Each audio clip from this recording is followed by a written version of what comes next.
All right, welcome in. It is the Breer Report for June the 4th, mailbag edition. As always, you can get more answers to more of your questions on the mmqb.com with our print version of the mailbag. But right here, right now, we're going to answer 3 questions that my producer, Kent Brown, plucked out that he found interesting, that I found interesting. So let's dive into those. Our first one from C_Jackson, that's at Sacred Fandom on X. Any word on Terry McLaurin extension? Will he be signed before the mandatory stuff begins? Well, the mandatory stuff begins next week. So will this be done before the mandatory mini camp? I think that's a moving target. But I do think that something gets done before the start of training camp. I just think he's too important to the program there. He's too important to what they've built for them to mess around on this one. This is not the guy that you go to war with over a few dollars. It's not an easy contract by any measure. He is a little bit older, and he is on a third contract, so those can by definition be a little trickier. But when you're talking about the culture that Dan Quinn and Adam Peters were able to build in their first year, Terry McLaurin is really central to all of it. So then the question becomes, how do you build a contract for him? And again, this is a guy who he hasn't been a 15 or 1600 yard guy, but he's been consistently in that 1100 yard range over the last few years. He's come up huge in big spots. He had 13 touchdowns last year.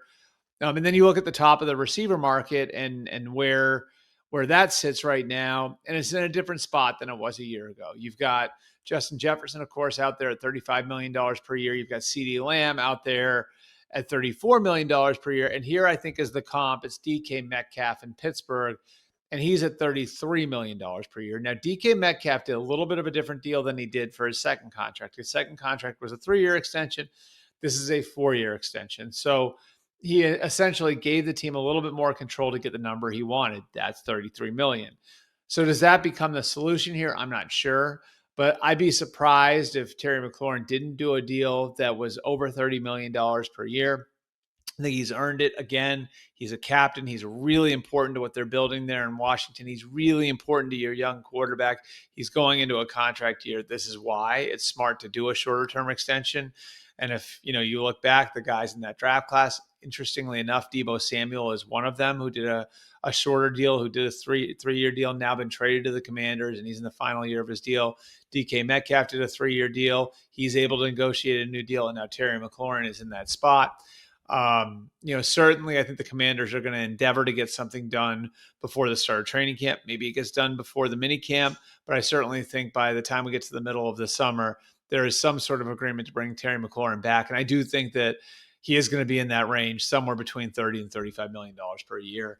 And again, the length is a question. The total, average per year is a moving target. But this is a guy who's been so durable, so consistent, such a great leader. He's somebody you have to reward, and somebody you're not going to regret rewarding, because you can point to him if you're Dan Quinn and saying, that's what we pay. That's the kind of guy that we reward. All right, question number 2 is from Nick Miola. That's at Nick Miola 508. Is the Shemar Stewart situation more on the player or the organization? And has there ever been anything similar to happen? This is an interesting one, because generally, if you are going to have a rookie holdout, it isn't going to happen in the spring. So that's what makes this one rare. Generally over the years, and this goes back to the old system too. This isn't just a new slotted system development. Like, you go back to the old years when guys wouldn't sign until the end of July before the 2011 CBA, where there were big disagreements over contracts with rookies, and guys would still show up in the spring. Guys would be there. They would sign the waiver. They are 100% protected in that case, and they can go out and get their feet wet, get to know their coaches, get to know their teammates. So that to me is a little strange. Now, I understand fighting for what he and his agents are fighting for here. The protection that you want as far as the guarantees, the default language is really important, and that can come back to bite you if you're a player. And so, I understand why you would fight that fight. I'm not quite sure I understand why you keep him away over it, though, and I'm not quite sure why this is such a serious thing where you feel like you need to take this sort of stand to do it. And it kind of feels to me maybe a little bit like the agent is taking advantage of the fact that they are in a contract dispute with another player at Shemar Stewart's position, that, of course, being Trey Hendrickson. And in the backdrop of all of this, which I think is another thing that makes it interesting, is that agency, Zach Hiller is the main agent, has been involved in a few contentious negotiations over the last few months. Zay Flowers fired him.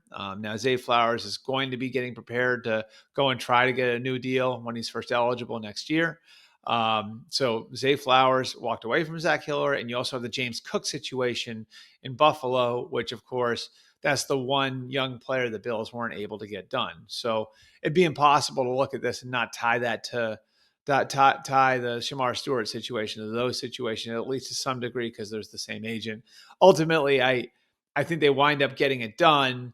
It does suck for the Bengals with a new defensive coordinator now, Golden, in there, that they're not able to get their rookie, their premier rookie up and running and put him in a position so he can really hit the ground running when he gets to training camp. These things are fixable, but it's unfortunate that you're in that position if you're the Bengals. Finally, question number 3. This is from Todd Talavera. That's at quarterflip24. Will the Chiefs seriously consider starting a rookie at left tackle? Now, the timetables that I had heard, the most realistic timetables on Josh Simmons coming back from his injury, were mostly August from the beginning. And I have heard he's done well of late. And so could you push that forward a little bit where you get him cleared maybe for the start of training camp? I wouldn't totally rule that out. I also wouldn't take this injury lightly, though.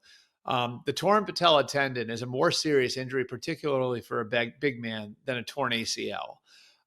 This is a devastating injury for Josh Simmons, who may have been the most talented tackle in the draft, to suffer last October. It's a tough one to come back from. There's a lot of things that you gotta go through to come back from it. And so I would not take the recovery process that Josh Simmons is going through to get himself back fully up and running lightly. I also think losing some of the early reps in camp could have an effect on him and could have an impact. And where's his playing strength? Is he able to kind of get back and hit the ground running right away? Or is there going to be a little bit of an adjustment period, which would be totally understandable for somebody coming back, adjusting the pros and not having played football in 9 or 10 months. So I think the most likely scenario, that's a long way of getting to it, is that Jalen Moore, who they signed from the Niners, plays left tackle week 1, and that Juwan Taylor is your right tackle in week 2 or in week 1, and that Josh Simmons starts the season as your swing tackle. Maybe, he takes some reps at guard at some point. I do think he's got the athleticism and the ability to do really whatever he wants on the offensive line. So maybe there's a place to get him in. If you get nicked up, I think that he becomes the fill-in. And then I think in 2026, Josh Simmons is your starting left tackle.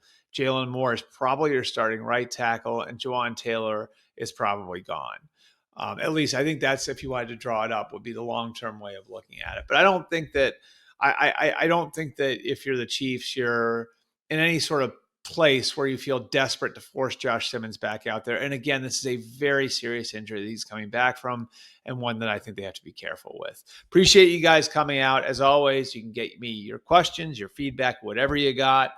I'm at Albert Breer on X, at Albert_Breer on Instagram, at Albert R. Breer on Facebook. And again, be sure to check out our mailbag for more answers to more questions, the print edition. That's on the mmqb.com. Appreciate you guys coming out. We will see you for one last Breer Report later in the week.